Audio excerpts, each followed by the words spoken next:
આજ રોજ નવાપુરાના મહેબૂબપુરા વિસ્તારમાં જ્યાં મહેબૂબપુરા ચોકી આવેલી છે પોલીસની, ત્યાં જે મંદિર છે, મંદિર પાસે મંદિરના ટ્રસ્ટીઓ દ્વારા કોઈ કામથી ખોદકામ કરવામાં આવેલું હતું. તો ત્યાંથી એક 3-વે ગેસ ગ્રેનેડ છે, જે 40થી 50 વર્ષ જૂની બનાવટનો હોય એમ પ્રાથમિક દ્રષ્ટિએ દેખાઈ આવેલું છે, એ મળી આવેલ છે. એ મળતાની સાથે જ નવાપુરા પોલીસે અમારી BTDS ટીમ છે એને ઇન્ફોર્મ કરેલું હતું, અને BTDSની ટીમ ત્યાં આવીને ચેક કરતાં આ જે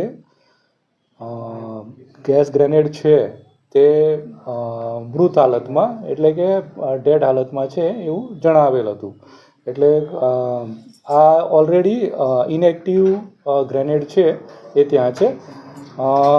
કદાચ ત્યાં કોઈક જૂની ચોકી હતી અથવા જે તે વખતે કોઈક વાર રાયોટિંગમાં કોઈક વાર ગેસ ફેંકવામાં આવેલો હોય તો ત્યાં રહી ગયું હોય, અને એને કારણે અત્યારે ખોદકામ કરતાં મળી આવે છે. આપને શું ઇનપુટ મળ્યા હતા?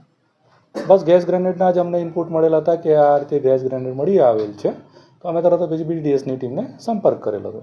સ્થાનિકોનો આક્ષેપ છે કે અંદરથી ખોદકામ કરતા નથી નીકળ્યું, પણ રીતસર કોઈ મૂકી ગયું હતું, એટલે આ વિસ્તારના માટે મૂકવા જેવો કોઈ પરિસ્થિતિ જણાઈ આવતી જ નથી, કેમ કે આ જે ગ્રેનેડ છે એ ખૂબ જ જૂનો ગ્રેનેડ એવું લાગી રહ્યું છે, સ્ટીલની બનાવટનો છે. હવે જે આવે છે પ્લાસ્ટિકના બનાવટના ગ્રેનેડ આવી રહ્યા છે, અને એના પર જે માટી લાગેલી છે અને ડિફ્યુઝ બી થઈ ગયેલો છે, તો કોઈ મૂકી જવાય જેવી કોઈ હકીકત એમાં છે નહીં. એટલે ખોદકામ દરમિયાન આપણે કોઈને પૂછપરછ કરી કે ખોદકામ દરમિયાન મળી આવે છે.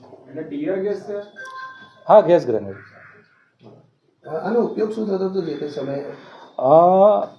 અત્યારે જે ગેસ ગ્રેનેડ હતા એ 2 ટાઈપના આવતા હોય છે. એક તો જે આપણી રાઇફલ છે એમાં મૂકી અને શૂટ કરતા હોઈએ છીએ, બીજા એક હેન્ડ ગ્રેનેડ આવતા હોય છે કે હાથમાંથી એની પિન કાઢી અને આપણે ફેંકતા હોય છે, તો એ ટીયર ગેસ ટાઈપનો એક ગ્રેનેડ આવતો હોય છે કે જેનાથી ગેસ નીકળતો હોય છે અને ટોળું વિખરાઈ જતું હોય.